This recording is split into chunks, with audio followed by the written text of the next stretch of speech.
to ask everyone. Hi, good evening, everyone. My name is Allison Insel. I'm the Director of Education and Public Programs at the Connecticut River Museum in Essex, Connecticut.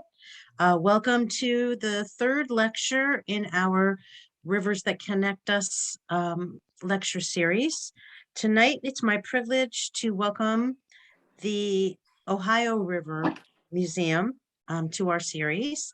And speaking this evening is William Reynolds from the Ohio Historical Society, Campus Martius, and the Ohio River Museum, where he is currently serving as historian at both museums. William will discuss the important collections at the Ohio River Museum, from dugout canoe to steamboat, and the important roles these objects played in our country's history.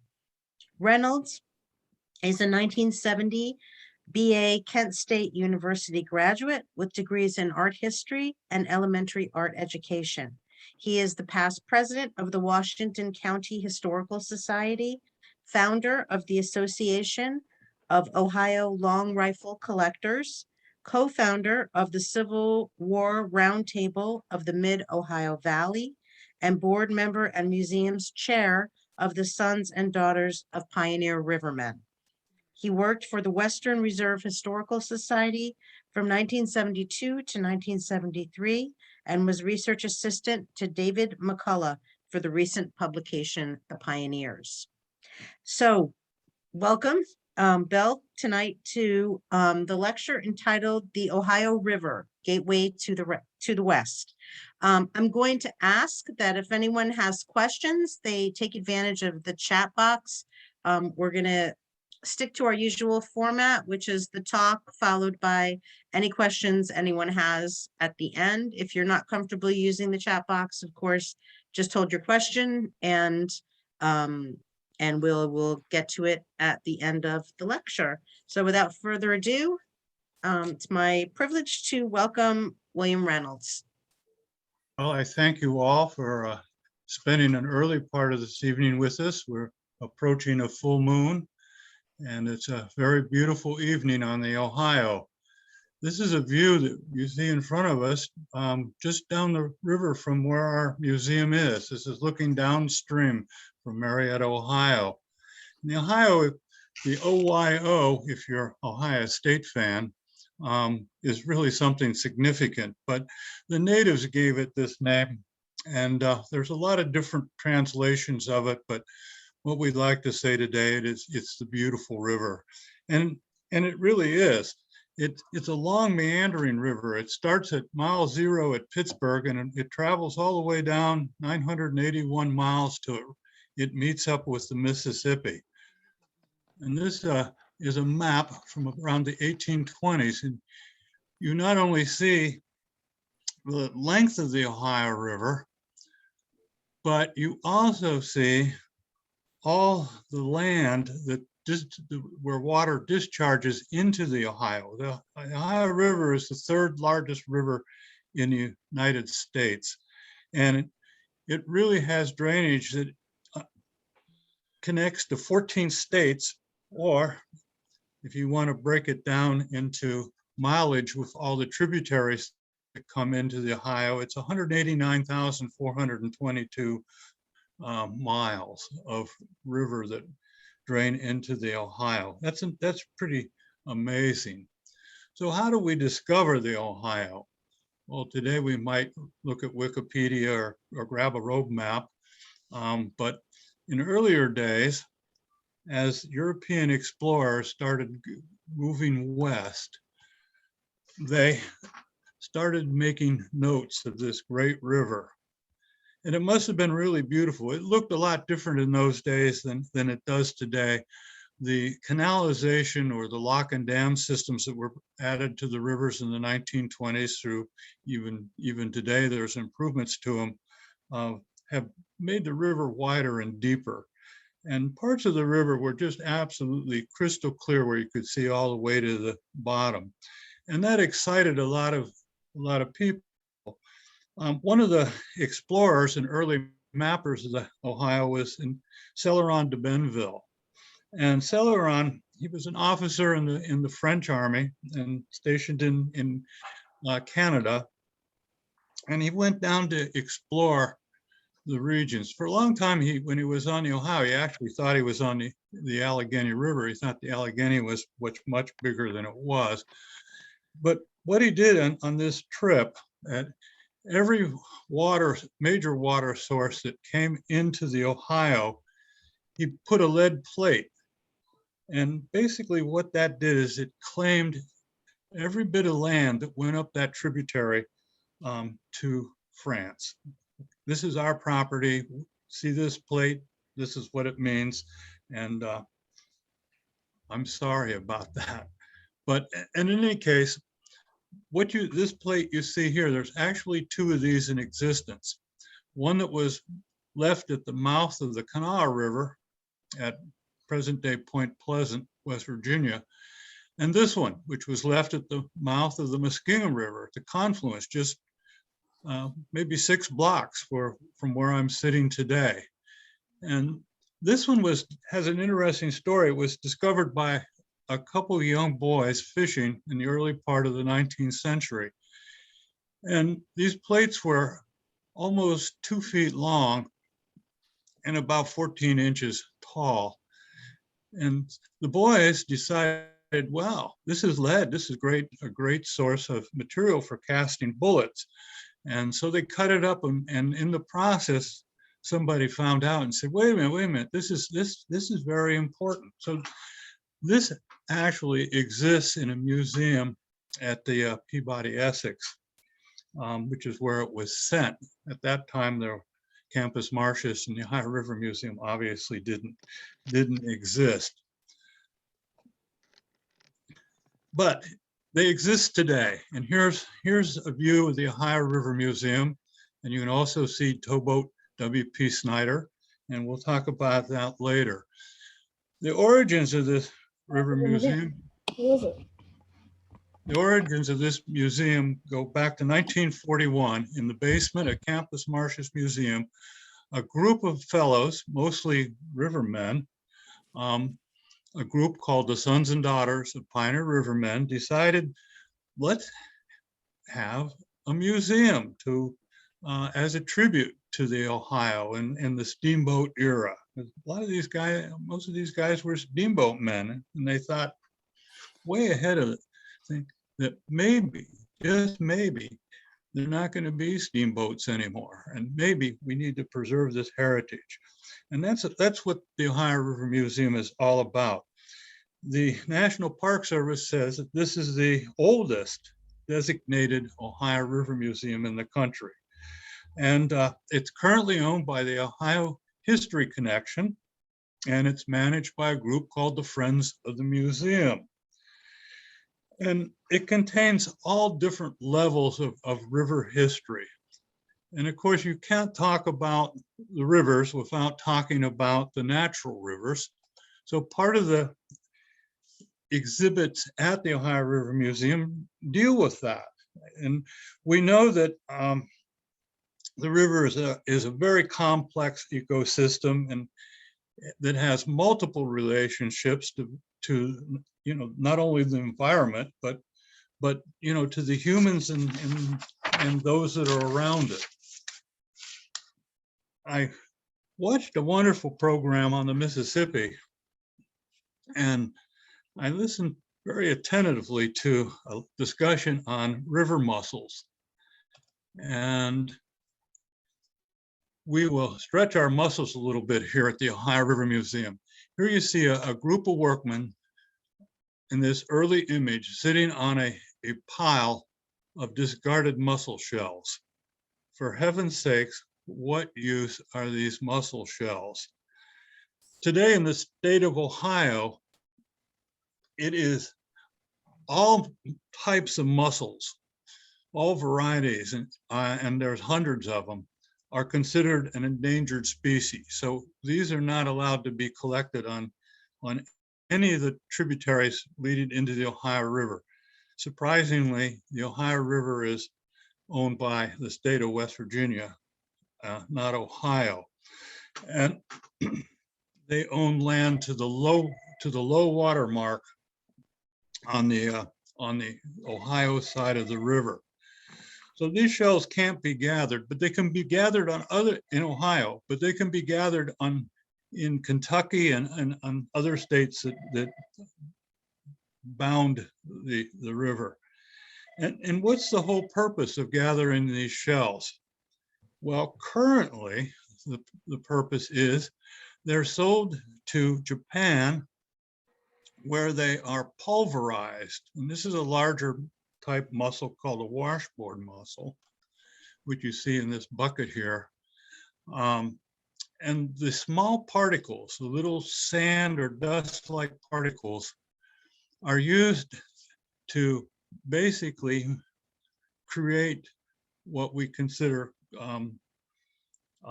artificial pearls. And so they're very valuable. A large mussel shell can be 8 to 10 inches and brings $40 to $50 a piece.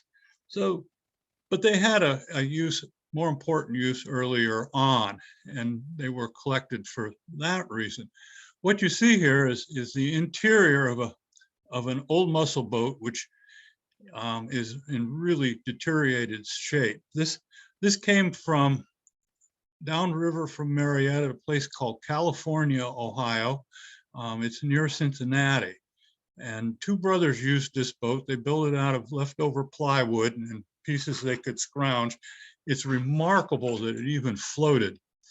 And what this boat does is it drifts downstream very slowly. That large blue tarp with the piece of pipe attached to it is thrown off the stern of the boat or off the bow of the boat, and the current will drag against that, and that's the propulsion.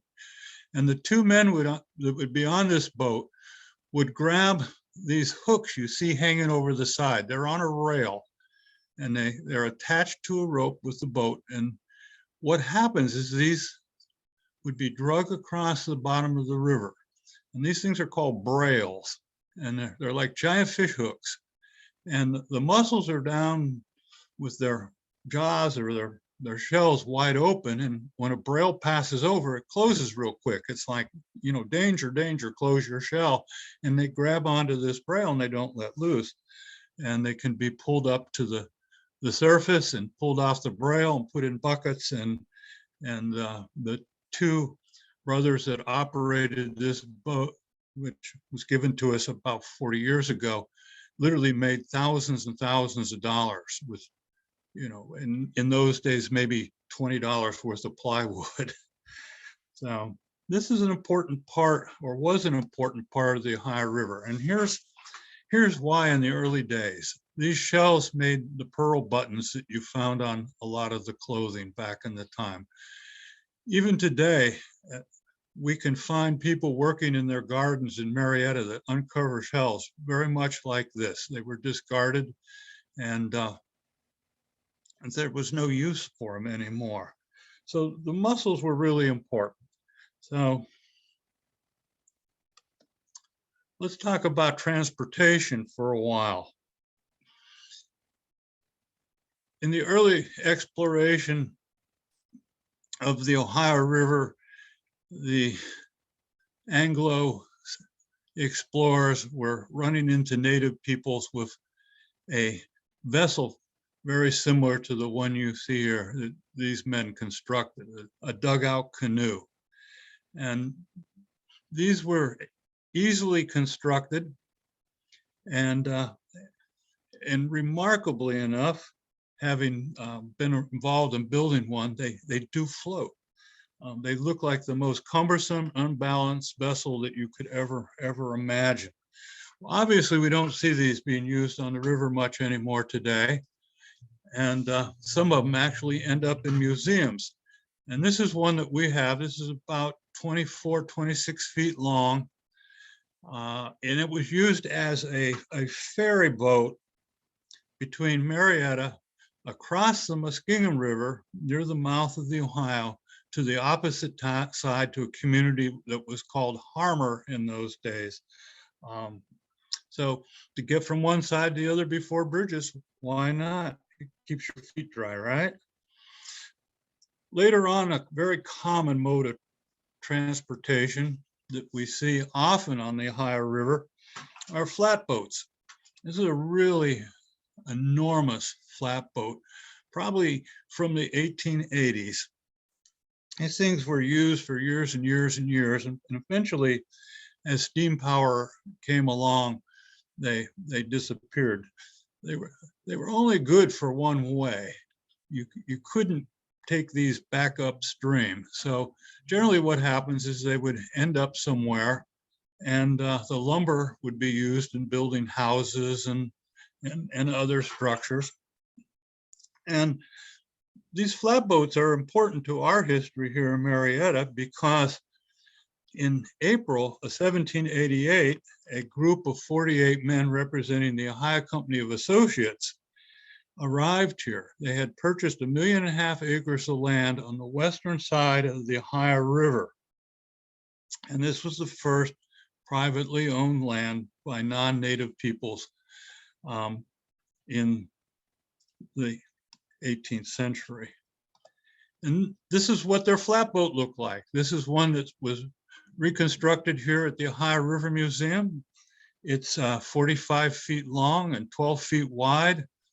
I honestly can't tell you the tonnage, but when the Ohio Company came, they had a flatboat very much like this, and they also had a barge. So if you can imagine what you see here without a roof on it, just basically a floating shoebox lid.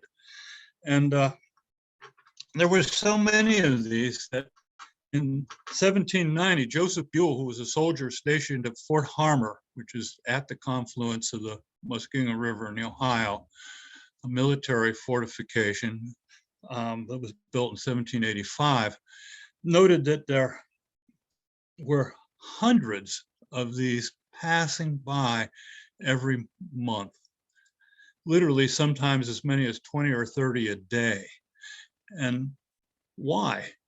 Well, people are moving to Kentucky, and this is the way to get your family, your goods, or multiple families and goods from one place to the other.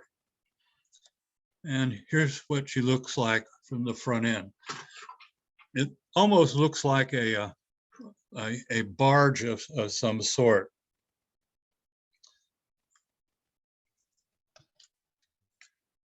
Something we used to see around here quite a bit are skiffs. These had multiple purposes. One of the things that you can say to define a skiff is really it's a flat bottom boat. It's open and it has a pointed bow and a flat stern. And we have quite a few of these. The one on top was made in the 1920s, and the one below was made in the 1880s and 90s. They're very similar in construction. And these in some cases are built in a small way still today, but not like they used to be. Like people today have small sailboats and canoes and of course fiberglass boats and stuff in great numbers. This is what the people back in the 19th and early 20th century had. This is what you would take your girlfriend on a courting experience on the river, or you could use it if there's a flood to empty out your house if it's in the flood zone, or you could use it for fishing or maybe even collecting mussels. This is a more modern skiff. This was made in Racine in Meigs County, below Marietta, by a guy named Boone Weaver. And Boone one day said, you know, I think I'm going to start building boats. And his work was so good that he made a living doing this. And a lot of the steamboats carried Weaver skiffs as their lifeboats or a utility boat to get from place to place. And this is one that was given to us many years ago, and it's almost in perfect unused condition, which is something you don't usually see. These things were used hard. A lot of times they were left out in the weather, like the two you previously saw, but this one's so perfect. It makes you want to take it out for a row.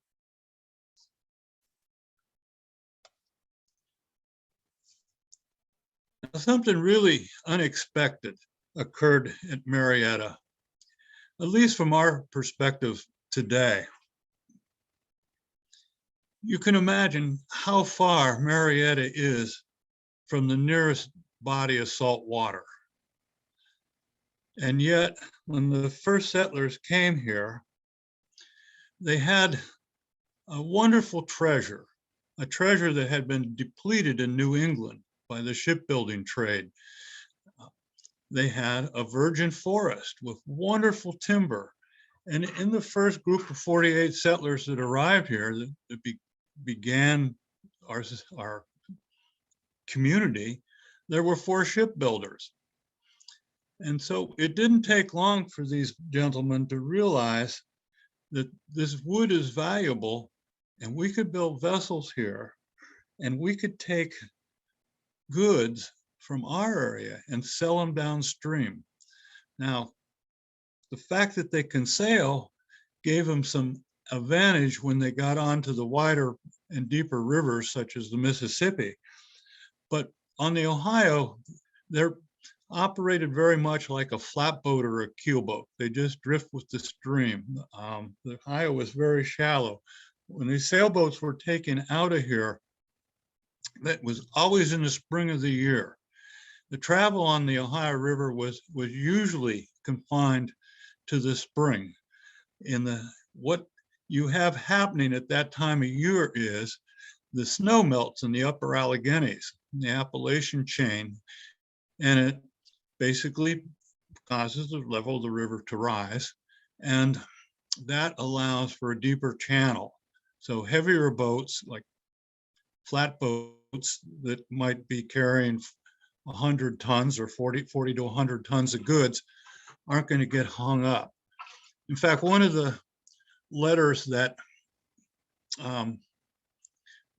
Meriwether Lewis would write to Jefferson during Lewis and Clark's expedition to the West Coast, he writes from right here in this image that you see. This is the Muskingum River flowing into the Ohio.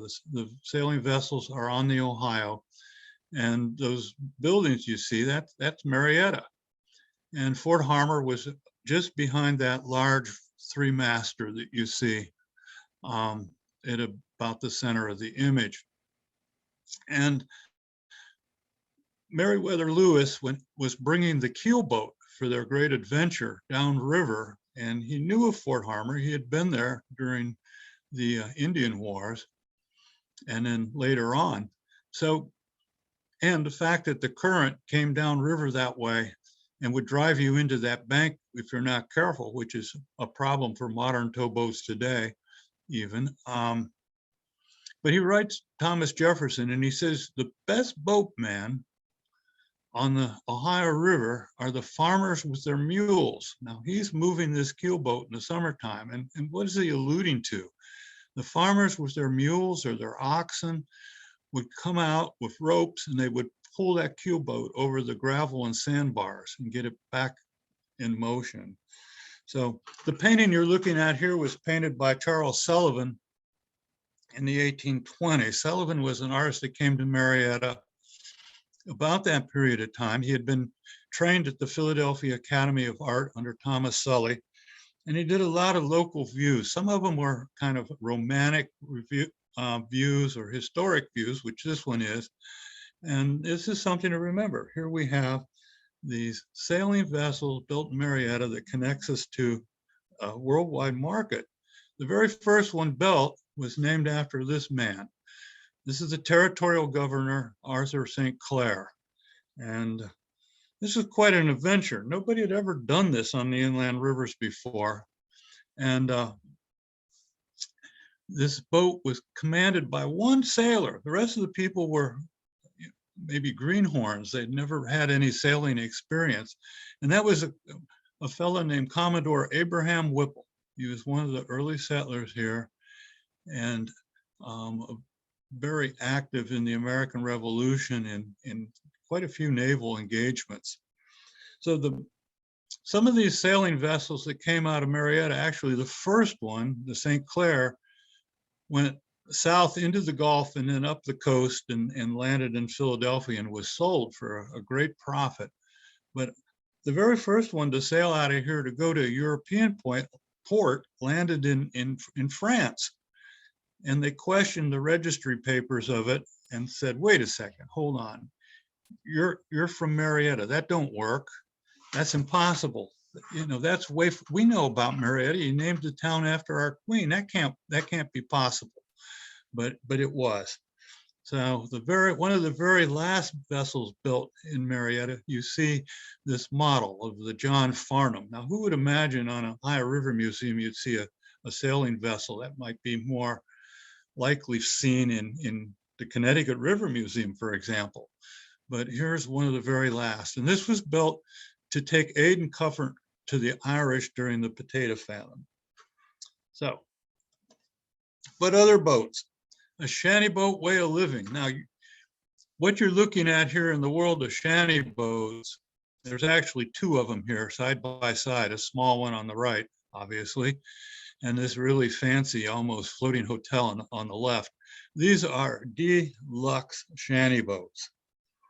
And I want to quote Harlan Hubbard briefly. And he says, a true shanty boater has a purer love for the river than he had his drifting flatboat predecessors. These were concerned with trade or new land. To him, the river is more than a means of livelihood. It is a way of life, the only one he knows, which answers his innate longing to be untrammeled and independent, to live on the fringe of society, almost beyond the law, beyond taxes and ownership of property. His drifting downstream is natural to him as his growing old in the stream of time. Away from the river, he languishes as if taken from his natural element. And here in this image is the person who offered that quote for us. It's Harlan Hubbard is on the right and his wife Anna on the left. Now, these are not typical flatboat people. They built the vessel here. It's brand new across the river from Cincinnati. And you can't imagine these two artists, these two environmentalists, having a shanty boat with a grand piano in it, but they did. They would eventually give up the shanty boat life. They wrote, they painted about boats and natural environments. They were good friends with Wendell Berry, if you know him as an environmentalist. And they eventually settled at Payne Hollow in Kentucky, and they were very well known by river people. So this is their home. Now, how do you move a shanty boat from place to place? Well, downstream, it's not a problem with drift, but if you want to go upstream or across the river, that might be a little difficult. You can see that there's a skiff there tied to the shanty boat, which Harlan would get in, or even Anna, and row, and that would be the means of power for the shanty boat. This is an interior shot taken in the early 20th century. Not all shanty boats were homes. Some of them were just places to cottage-like structures to get away from the heat of the summer. And here we see a family enjoying themselves. Their dogs are having a good time. Their gramophone is probably playing a tune. And but this gives you an idea of what the inside of an early shanty boat looked like. These are views that you rarely ever see. But even though shanty boats are almost non-existent anymore, this is one we have at the River Museum. This is a schoonover shanty boat. It was acquired about 10 years ago. It was up the Muskingum River. It was originally built on the Ohio River at Gallipolis, and it was used as a home for a couple of fellows who worked on steamboats. Eventually, it ended up on the Muskingum during the 1936 flood, which was devastating all through the Ohio Valley. This ended up high and dry on the bank, and it turned into a fishing cottage. And eventually, it started to fall apart. It worked itself very hard to become part of the natural environment and part of the earth again. And one day, the president of Sons and Daughters of Pioneer Rivermen and myself went up to the site of this to photograph it and measure it, because we were sure it was a shanty boat. We thought it was because of the shape of the roof and the design of it. And we thought, we've got to have this. And we found the owner, and he said, if you guys want it, you got to move it. I'll give it to you, because I was going to burn it down this summer. I'm not saying this is the only shanty boat in existence today, but I would say this is a pretty good example of one. So the side view, what you see, the front is to your left. There's two small cabins there, or one of them is an outhouse, one of them is a storage for fishing gear and others such as that nature. And then on the stern, this is the back view, and you see a large barrel there. That's called a slack tub. You take water directly out of the river, and it would settle in there, or sometimes called a settling tub. And then you could drink it. The mud and the residue would fall to the bottom. Want to see what the inside of this one looks like? There is looking toward the front. These are not very large. This one is, I think, around 40 feet by 12 feet. The little stove you see there not only provides a place to cook, but it also gives you heat, and it doesn't take much of a fire in there to drive you out of this small space. You can see the kitchen area to the left, the table there, or the ledge, so to speak, for food preparation, and then to the right, a table to sit and eat at, to dine at, and of course your pantry, your cupboards for keeping all your pots and pans. We worked very hard to make this look like somebody just walked out the door. There's the bunks. Now, you can imagine in a space this small, maybe a family of 4 or 6 or 8 living in here, it could be pretty uncomfortable. And, oops, did I miss something? I guess not. All right, so let's go into the steamboat era.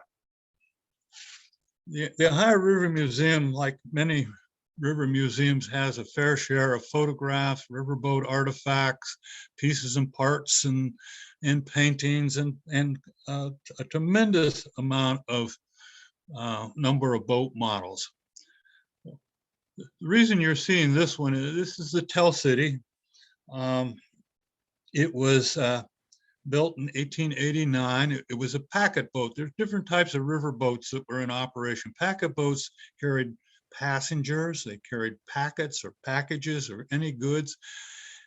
If you were living along the river and you needed to get a ride somewhere, or you needed to have your eggs taken to market, you'd get the boat's attention, and it would come into the bank, and you'd load your goods on, or yourself, and it would take you where you wanted to go, sort of like an Inland Rivers taxi cab.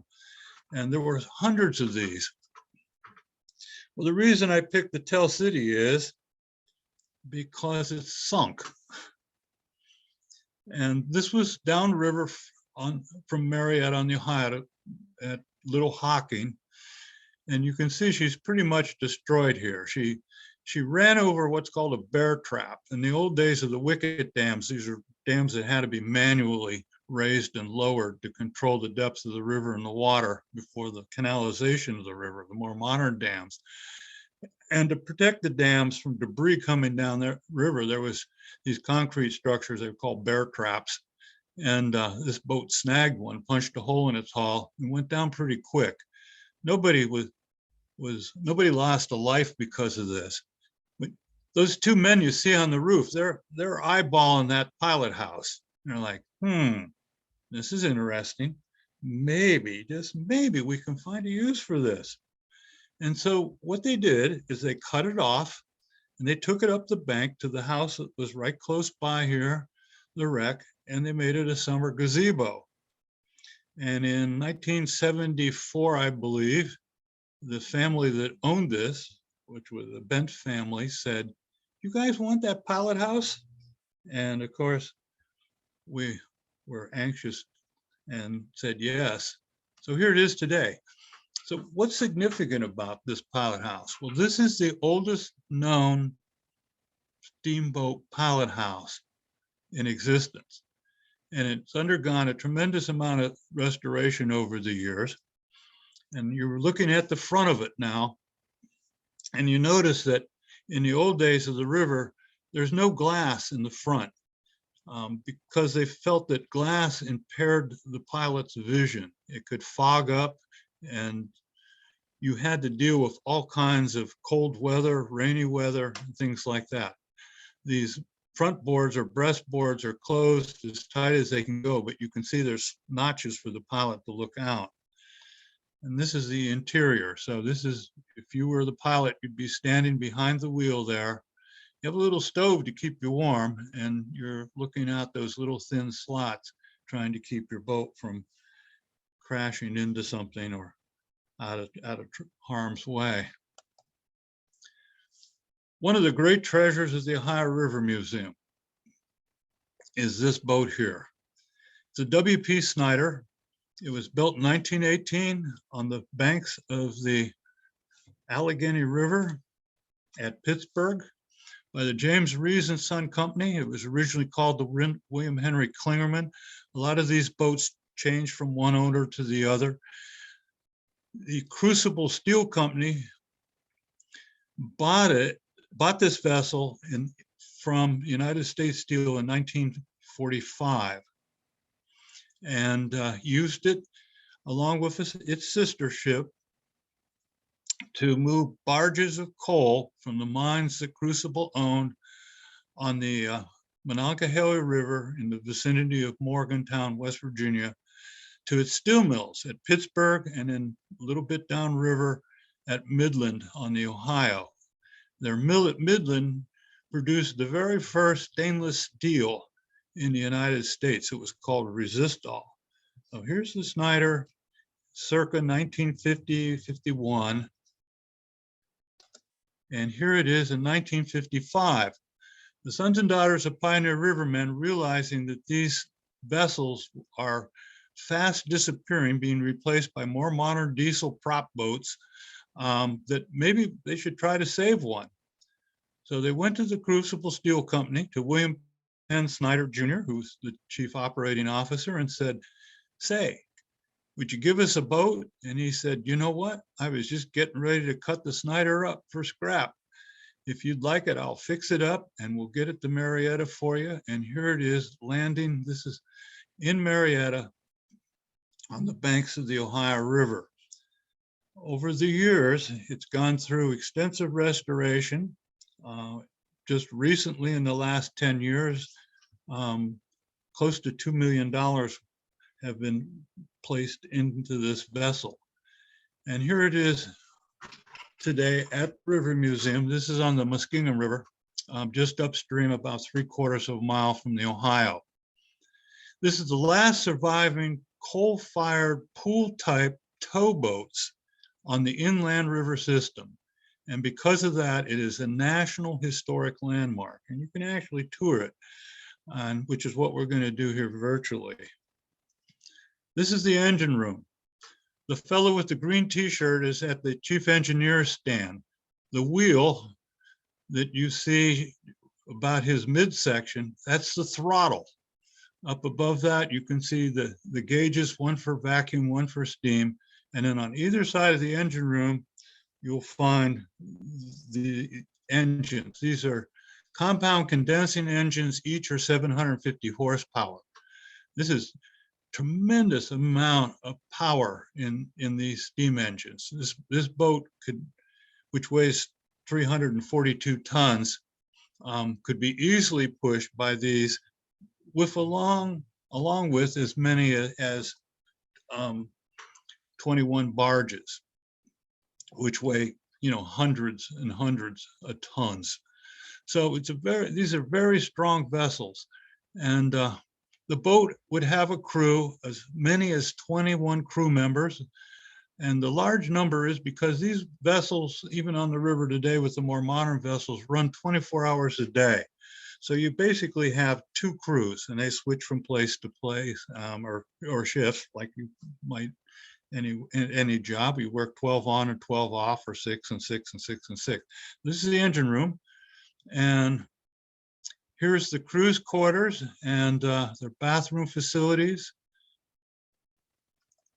And here's the kitchen. And into the pilot house, which is, I always like to consider the pilot house the command and control center. The bench in the back is where the crew members could sit when they had free time, when they weren't working. It's called the lazy man's bench. A lot of pilots learned to operate the river as young crew members sitting on that bench. Mark Twain will tell you in Life on the Mississippi all about that. And there's the pilot wheel. Now this boat steers not only with this wheel, but it also steers with two sticks that come out in front. Those have the wooden handles, and those turn the three rudders on the boat. And there's also bell controls, which indicate to the engineer the direction and the speed of the boat, and a few other things. So this is a wonderful treasure that you can see if you visit the Ohio River Museum. Now, like any river, there's always people that make it interesting.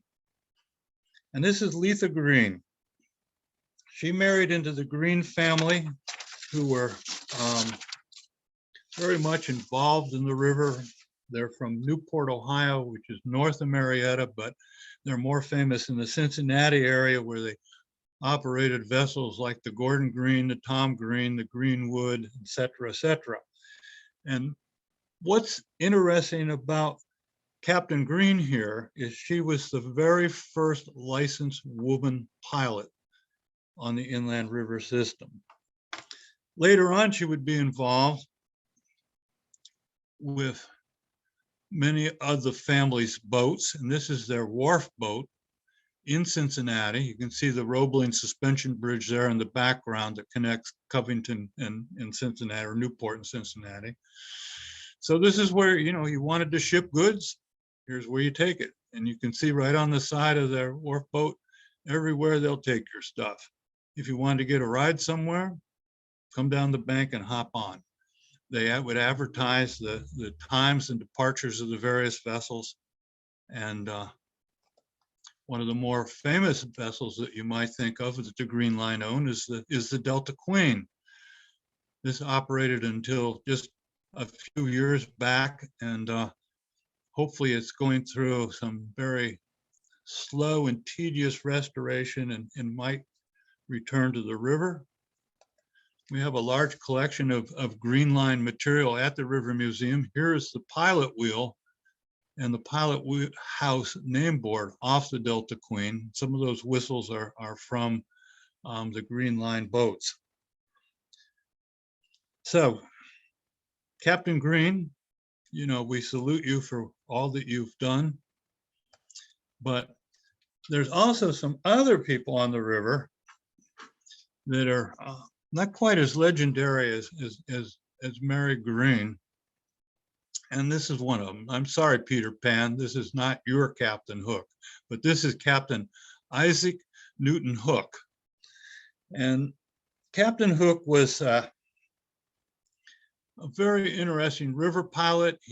During the Civil War, he was contracted to do various moving supplies and stuff for the Union Army, but basically ran packet boats up and down from the Ohio up and down the Muskingum River, connecting towns on the Muskingum to the Ohio. Now, why would he be important? I don't know. I'm going to tell you in a minute. This is his home. Maybe he's important because he collected parts and pieces of steamboats that exploded. The steamer Buckeye Bell, which exploded in the 1850s, was the largest steamboat disaster on the inland river system until the Sultana exploded. And so these are jack staffs or martingales off the front of those steamboats. And these poles are used by the pilots to steer and guide the boat. So this is Isaac Newton Hooke's home, but he's legendary because of this. This is his tomb, more or less. I said earlier he was very cantankerous. He and his wife had a great falling out, and he decided that he was going to spend every last penny on this tomb so his wife wouldn't get one red cent. The other thing he decided is, you know what? When I get buried, I am not going to be underwater because of a flood. This cemetery does get flooded once in a while. So you can see he put a mark on his tombstone there, the flood of, whatever, 1898 or whatever it was. And so he's buried above that. On top, in that little pediment, he had a sailing vessel. Well, later years, a flood came along and not only removed the sailing vessel, but I suspect it got Captain Hook pretty wet. So he didn't always get his wish, but his wife only got $10 from his estate. So he did a good job of spending all his money. And last but not least, and this is one of my favorites, this is acting volunteer Lieutenant William Hull. And Captain Hull volunteered during the Civil War. He wasn't regular Navy, so he's acting volunteer. And his claim to fame is when the Union Army is trying to get control of the Mississippi River, he was able to move this gunboat, the Cardinal A, past Island number 10. He guided the fleet, the Union fleet, past the island, which basically gave the Union Army control of the upper Mississippi. He went on and throughout the war and was commanded 7 of these Cairo-class gunboats. These are the big, heavy vessels. But what's interesting about him is after the war, he returns home and he goes into the United States Lighthouse Service. In other words, on the river, there are navigational lights that pilots use, and they're still there today. And in Captain Hull's time, they were kerosene. So somebody had to put oil in those things, and that's what the lighthouse boats did. He lived in a small town north of Cincinnati called Lebanon. And he lived down the country, had a very large, spacious house. He was very fond of wonderful things. He traveled to Europe and he would bring back sculptures and European paintings. And some people would remark about how touring his house was like going to some grand museum. But there's more to it than that. He had a wonderful wife, but he didn't trust her. He thought she was kind of fooling around. And he was going to get to the bottom of this. So one day he told his wife, he said, well, I'm going down to the boat. I'll be back in a few weeks. As you know, this is what I do. And love you, honey, bye. And he leaves. But he didn't really leave. He snuck back, hid in a closet, and he waited to see if his suspicions were right. And sure enough, it didn't take long that he heard his wife in the arms of a local doctor. And he flung open the closet door and he had his revolver, probably from the Civil War, and he aimed it at that doctor and he said, I got you, you bastard, and pulled the trigger and nothing happened. And when he looked at to examine the gun to see why it didn't go off, it discharged and shot him right through the heart. So there was a big court case over this, and because the doctor was prominent in town, and so was Captain Hull, eventually it was just forgotten. But what we have at the River Museum is his uniform coat. And if you are a Civil War collector or interested in uniforms of that time period, this is one of the rarest. This is an acting lieutenant commander's uniform. He was later advanced in rank to be the highest ranking volunteer officer in the civil naval history of the Civil War, inland river naval history, brown water, as we say. This is his uniform coat. And with that, what we find is this early image of Pittsburgh. And the river always, from its beginning to the end, even with all its twists and turns, is very much like us humans as we flow through life, but it'll always be with us. So I want to thank everyone for tuning in, and we'll open up for questions. I just unmuted myself. Thank you so much. So I see that everyone is muted. So if anyone would like to ask any questions or make any comments, just unmute yourself or put them in the chat, and I can pass them along to Bill. Just go into the chat. I don't see anything in the chat. So I encourage anyone who would like to say anything to unmute. Let's see here. Are people able to unmute? Oh dear. Yes. Hi, this is Steve. I have a question. Can you hear me okay? Yes. Yes. I was curious about how long it took the average boat to go from Cairo, Illinois, down to the mouth of the Mississippi. Well, it depends on a lot of things. It depends on how fast the current's running if you're drifting. Modern towboats today average about 6 miles an hour. That seems to be the most economical speed on the river. But it varies. It honestly varies. The river is always changing. Sometimes it's nice and flat and level like it is now and moving relatively slow. And then there's other times when you're running out on a flood or something of that nature, you almost have to back engines to keep from going too fast. So, but 6 miles an hour is about the average speed. Flatboats moved a little slower, sometimes anywhere from 1 mile to 3 miles an hour. Does that help? Would that have been pretty common at the time when they were bringing those large sailing ships out?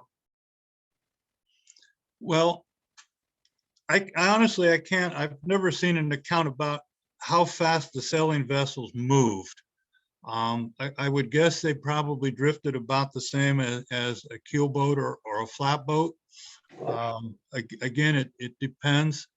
The big hazard, of course, for all vessels was the falls of the Ohio until they blasted a canal through it. So the time of the year to get over the falls safely was during the highest water. And then you would shoot the rapids. You had falls pilots, these guys that knew which way to get the boat through. In the case of the sailing vessels, they would hopefully have sold all their cargo on their way downriver, so they were floating kind of high because the deeper drafts than a flatboat, obviously, or even a keelboat. But the sailing vessels, instead of shooting the rapids, they would turn the boat around and they would lower it down through the rapids by letting out line. And that way it was a very slow process, so she wouldn't run loose and maybe break up on the rocks. And if they had carrying a cargo, they would transport that cargo across land and then reload it below the falls.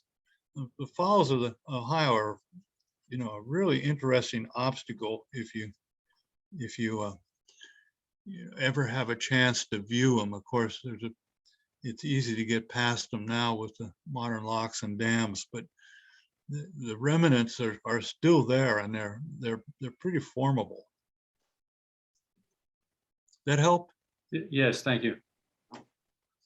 Okay, let me read, I have some comments first.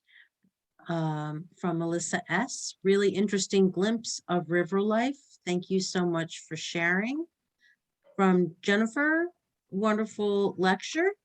From Carol, that was a great presentation. Thank you. From Vicky Winterer, what is the depth of the Ohio River between Pittsburgh and Cincinnati? Well, with the canalization of the river, they try to keep it at 14 feet. In the days of the pioneers, as Meriwether Lewis would have told you, there were places where it maybe only been 6 inches deep, you know. Wow. But in the 1920s, they started building locks and dams, which would keep a constant steady depth of the river all the way down, even onto the Mississippi. So it would, even during the summer spell, for example, in say 1910, I think we have some images or in about that era of people actually walking across the Ohio River here from Marietta over to Williamstown, West Virginia, and only be up to their knees in the water. Wow. So, you know, the river is all about change. No matter how you look at it, it's very much like us humans. And it can be angry and it can be calm and beautiful. And there are times when you'll cuss it and there are times that you'll think it's there. Does that help? That, where's Vicky? Allison, I just wanted to make a comment. Okay, hold on, Brenda. I can barely hear you. Hold on. Let me find you. Someone is trying to make a comment, Bill. Hold on one second. Okay. Gonna see if I can help with the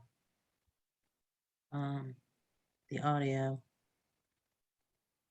I just wanted to note that a lot of several shipbuilders from Connecticut went out to the Ohio in about 1835, I think, when the West Indies trade ended and you know, the high period of shipbuilding on the lower river was beginning to sag. I'm not sure where they went. One of the families, one of the names was Watrous, and they were shipbuilders on the Connecticut, and eventually went to Ohio and stayed there. So just a comment, we have lots of Ohio connections. I mean, you know, the Yankee Turnpike for many people ended in Ohio, and you mentioned Buells and Whipples, and those are all names that we're familiar with here as well. Yeah, absolutely. You're absolutely right. And of course, in Ohio, we have north and around the Cleveland area, the Connecticut Western Reserve, and shipbuilders from the East Coast were building vessels there for the Great Lakes. That's right. That's right. You can't get up. What? Want to come up? All right, come on. Jump. I'm sorry, I had to mute someone. Those shanty boats do they have any steerage at all? I mean, do they have a steer oar or anything? They generally carried oars like you would on a skiff or a rowing vessel. And sometimes, unlike a flatboat that carried a big, what was it called, a sweep, Yes, like a yeah, giant steering right. device that would hang off the back of the flatboat or off the sides to steer. They were basically at the mercy of the current. Now, as you saw in the Hubbard's shanty boat, they had a skiff, or sometimes called a john boat if it's square on both ends, and they could get out and row and then just pull the boat wherever they wanted to go. That was the method of moving it or steering it. You can't even see where you're going with those two little cabins in front. It looked like, I mean, I can't imagine. Yeah, I've often thought about that. In fact, when we were doing the restoration of this vessel, and believe me, it was a wreck. I mean, the hull had become part of the earth, and the whole time we're thinking, we need to build one of these and see what it's really like. And then, of course, those of us that were working on it, we've been around the river real long enough and around boats long enough to realize that now we don't need to do that. We've got enough troubles in our life, you know, but it would have been fun. If they were all drifting, did they all end up in one place? I mean, Well, not necessarily.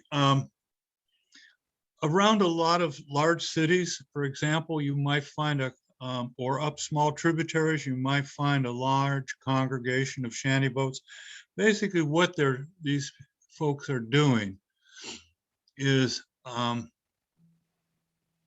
they're very nomadic, and they'll find a place where they can tie up. If they're really lucky, the property owner allow them to stay there. They can plant a garden, they can have chickens, and maybe even, you know, a pig or something. They're going to fish the river and find a market for those products. They might find jobs in town. Shanty boats were very inexpensive.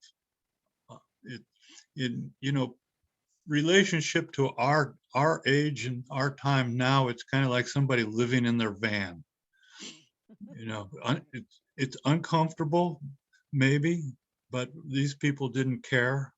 And it was a lot of times these things would congregate so much that the cities would pass ordinances that against them. In fact, the city of Marietta has an ordinance that's in effect today that against shanty boats. I've been around the river for a while, and I've only seen 1 or 2 shanty boats in my whole life. So it's almost a thing of the past. But it had to be kind of a neat lifestyle. Harlan Hubbard writes quite a bit about it. You can go on the internet, and actually can even go to YouTube and find a lot about Harlan. He experienced it firsthand, although he's, you know, more of a artist than somebody that's but he's like everybody else. He is trying to escape city life and all the problems living in a city would bring to people, you know. yeah. Well, thank you. Mm-hmm. I have some more questions here, Bill. Let me just go up. Someone commented, I went to Marietta from 1960 to 1964, and I wish the college had done more to show those of us from the East more about the area around Marietta.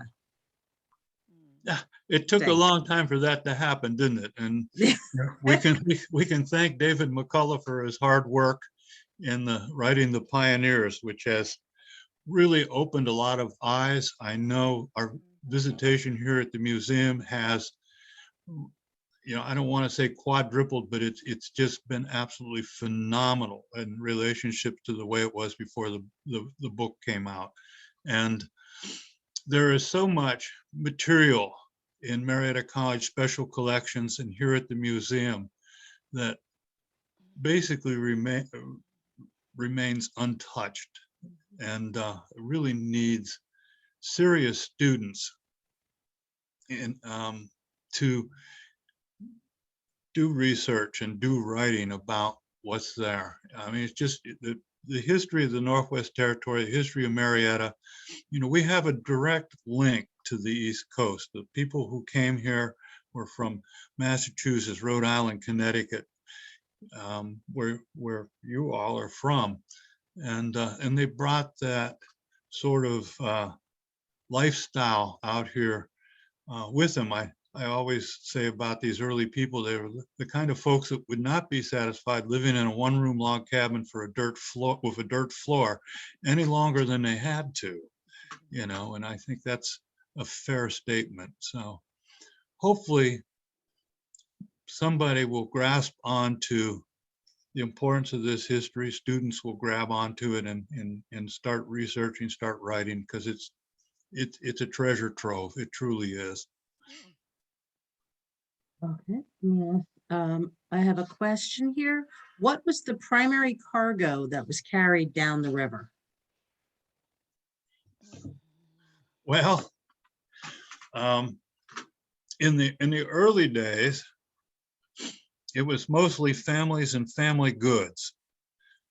But then as people got settled in and they started raising crops and such as that, then things like apples, corn, corn in the liquid form, um, rye in the liquid form, if you catch my drift, um, would be sold at markets, larger cities downriver, and a profit could be made.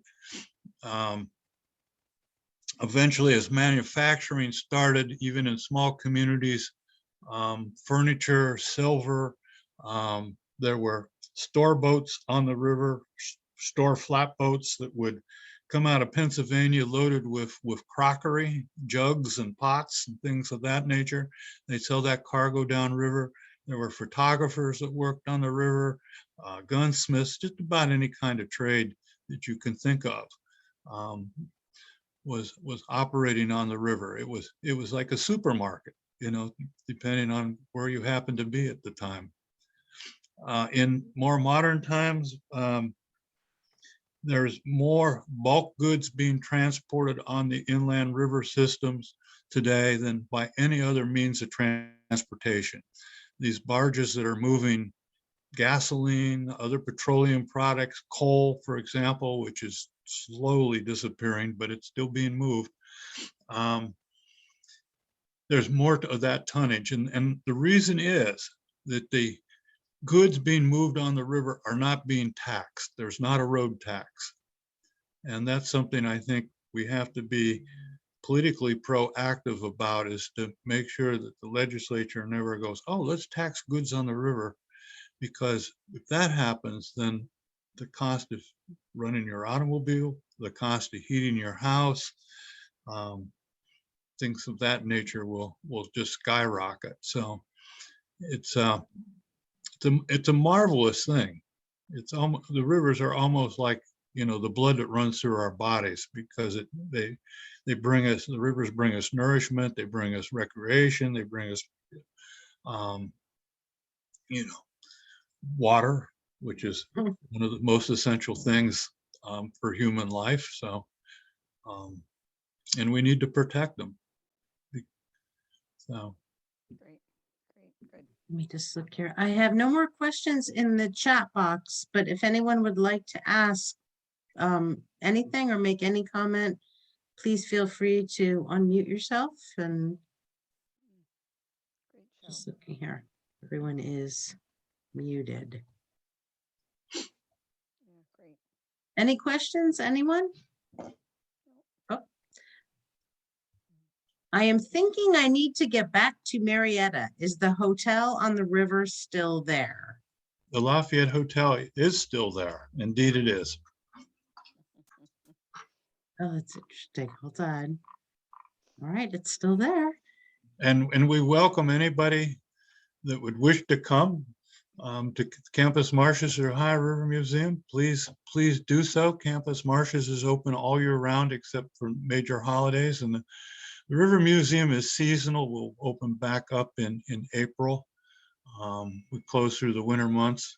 If you've ever been on the river in the middle of winter on a boat, it's not real pleasant when there's no heat. So, but yes, and come and introduce yourself, look us up and say hi, and we'd love to have you. Great, thank you. Thank you so much.